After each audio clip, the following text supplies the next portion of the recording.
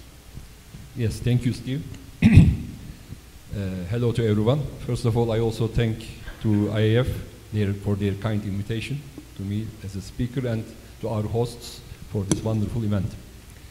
Here I don't want to share some slides with you regarding our national space program, etc., because I want to more focus on the main theme of this conference, which is the ecosystem, building ecosystem for emerging countries. It is, of course, much more harder than said.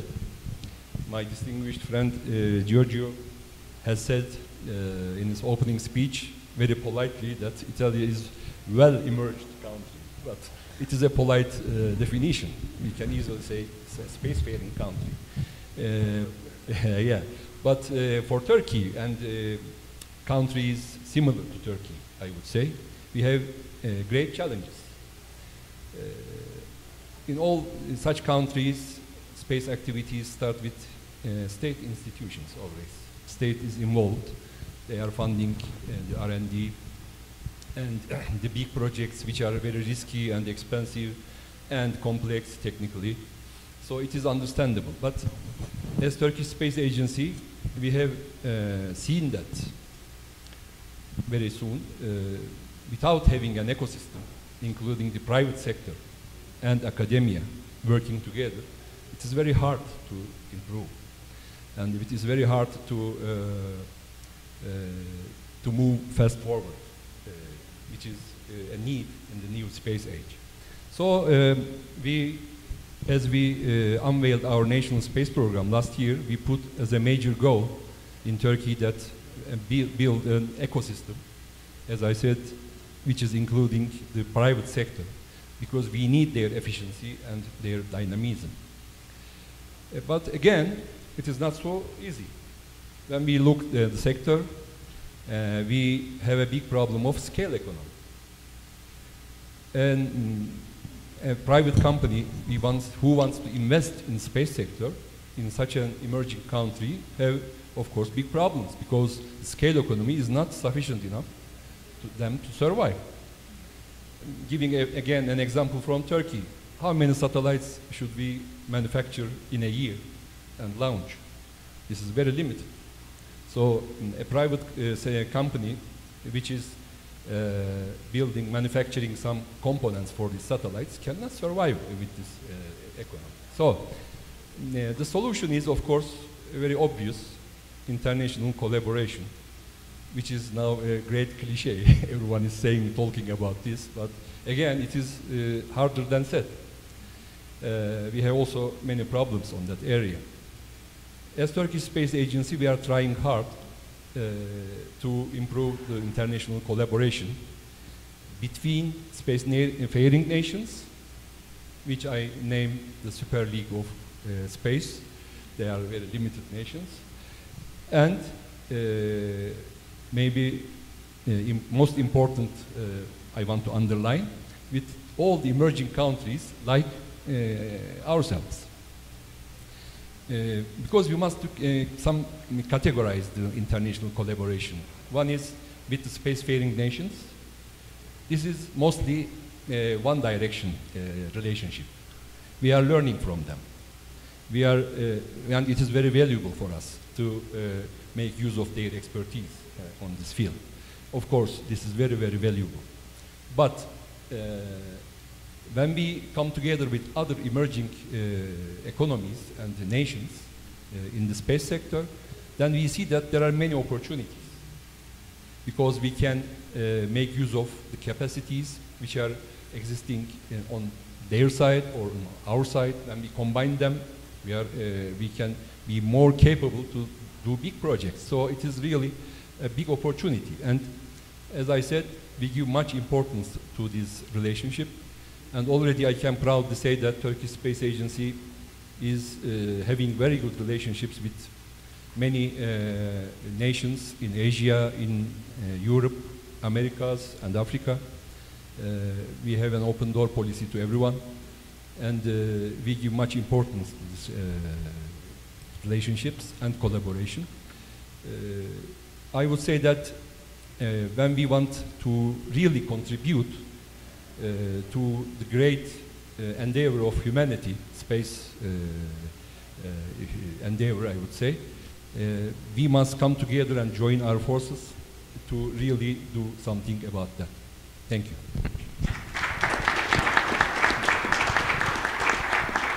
Thank you very much. We do have time for a few questions here. We've got some very interesting ones in from the audience, and with my friend Bernard Foying and Remco Timmermans in the room, I would not expect anything less.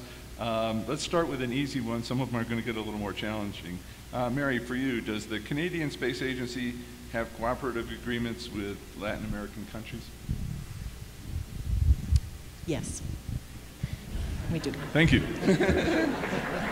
We'll be able to get to the challenging ones. You would like me to tell you which? Yes, with several. I should be able to, off the top of my head, tell you how many cooperation agreements we have, but unfortunately I don't. But we do have collaboration agreements. With the ALCE initiatives, and this will be for a couple to comment on, shall Latin American countries give priority to their space programs or to the mutual effort? No, this will be for our Latin American friends. And an additional question, if you care to take it, Dr. Moura, will the Brazilian Space Agency be joining the initiative? I would say that historically we were concentrating just on our own efforts. It's the case of Brazil, Argentina, and some others. But as my colleague from Turkey has said, we realized that it's not profitable, not useful to try to reinvent the wheel. So we should get synergies.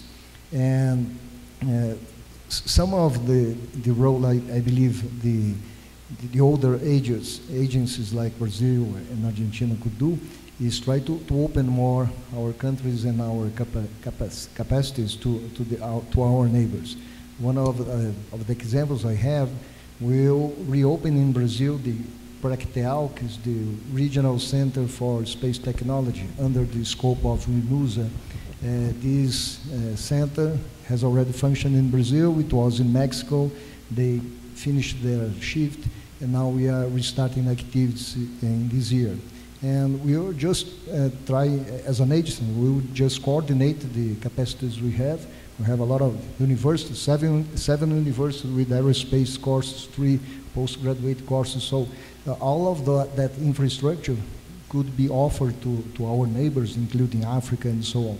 So I believe our role is that to share the capacity building we have and try to find some common place where we can go together in our regional system or with some other countries also.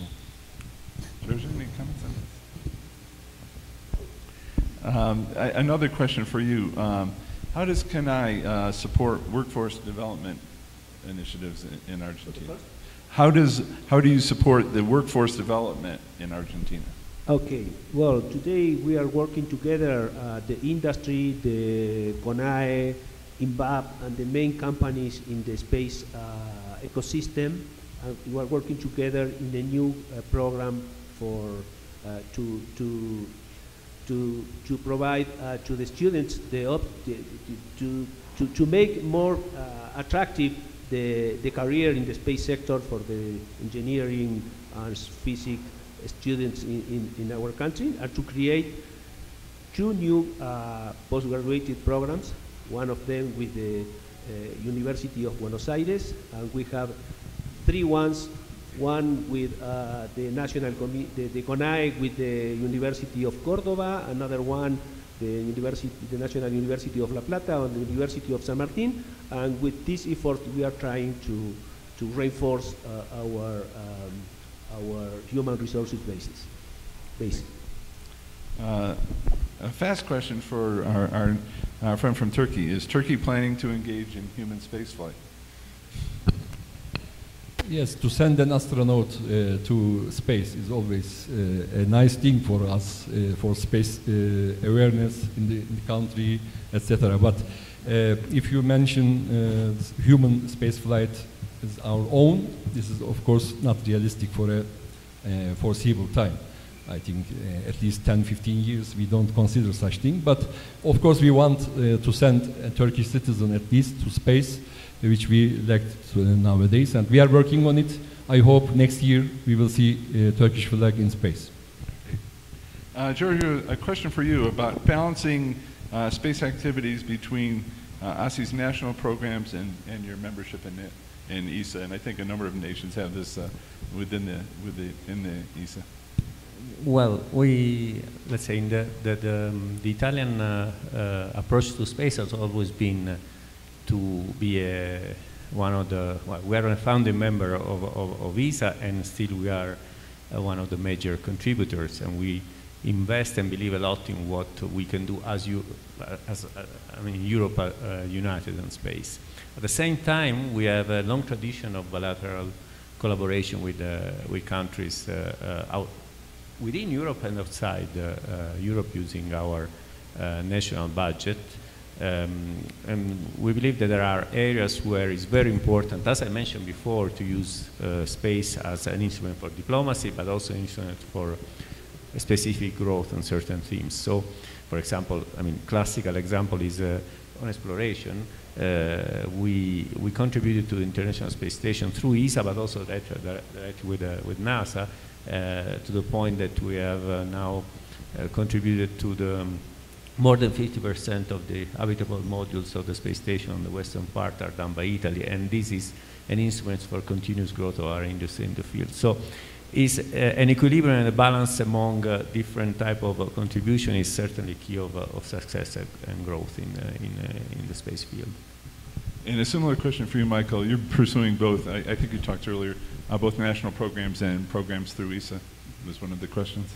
Yes, so over the past couple of years, our main target was to actually become part of ESA, and I'm happy to say that this year Slovakia is becoming the associate member.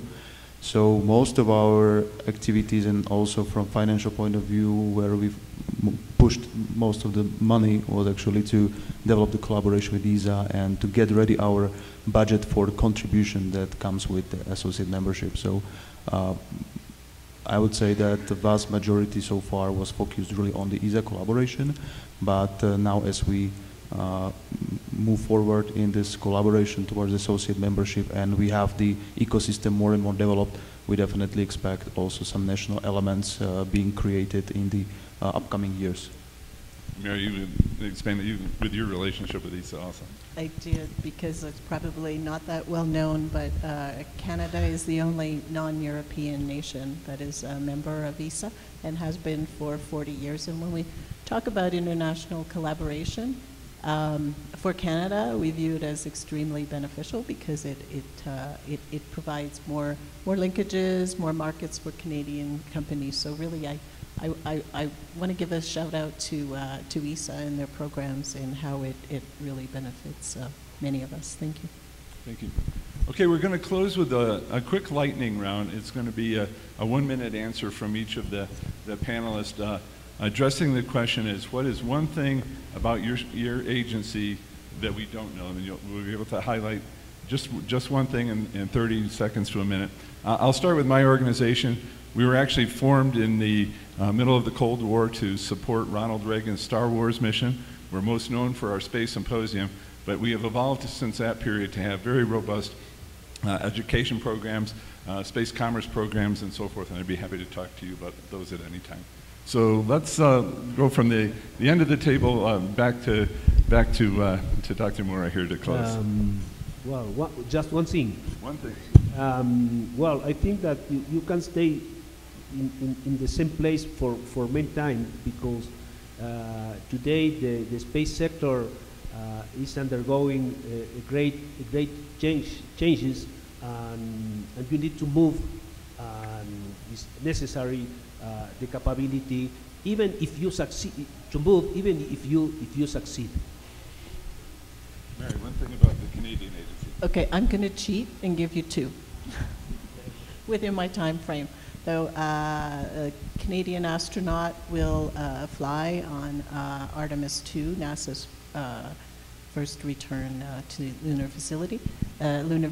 Sorry, that was one. And the second is along with NASA and ESA, Canada is the 3rd partner in the James Webb Space Telescope and provided 2 instruments. One that helped, the fine guidance sensor that helped target all those and align all the mirrors. Saw the great photos of the clarity, and the other is a science instrument to study exoplanets, and that allows us time for our researchers. Thank you. Please. I would go with that we are probably one of the smallest space offices with 8 people, and that also includes people working on space policy. But I'm sure that many of you in the audience have heard about our activities and projects and have seen something about Slovak Space Office. So it means that even with small capacity, small workforce from the governmental side, there is possibility to work on ecosystem development, and then is maybe something useful for the smaller countries and emerging space countries, that you don't necessarily need a huge budget for space governance from the very beginning to start with ecosystem development. Thank you. One thing about ASI. Thank you, Steve. Okay, the message is the Italian Space Agency, since I arrived, it had about 300 staff, and now we're reaching, we will reach this year more than 400. But that's not the message. The message is that since this year we have more women than men in the staff. So I'm quite proud of it. Please. Yes, I would say maybe the audience will not know about that, but one thing different for the Turkish Space Agency is we are supporting now the hybrid rocket engine technology, and we are maybe, I can proudly say that one of the world leaders on that new technology of hybrid rocket engine, and we are intending to use it in space, in orbit services. This is, I think, very important, and we are intending to improve such innovative approaches for other technologies also. Thank you. Well, I would say that we are realizing that we are pretty more useful than we thought to. we are proud of that. I try to explain. We realize that we are not doing just spacecrafts and imagery and not just hard science, that we should prove to our society that we can do more. We believe we are a kind of critical infrastructure to all of our public policies and things like so. We knew that. But one thing that we discovered is that we can do a lot more. For example, Brazil has one of the most, let's say, green energy systems in the world. More than 75 or 80% of our electric energy comes from green sources. But what is changing right now is people, great companies, energy companies from the world are going to Brazil in order to exploit our potential for aeolic energy, especially offshore. It's a huge market. And those people need more information about the winds, things that you should have as a logistical support for that. And then we realized that they can be the great investors in the space system in Brazil because we are useful for them. That's good news. Thank you, everyone, and a lot of interesting things going on with every agency. Please join me in thanking our panelists for today's session.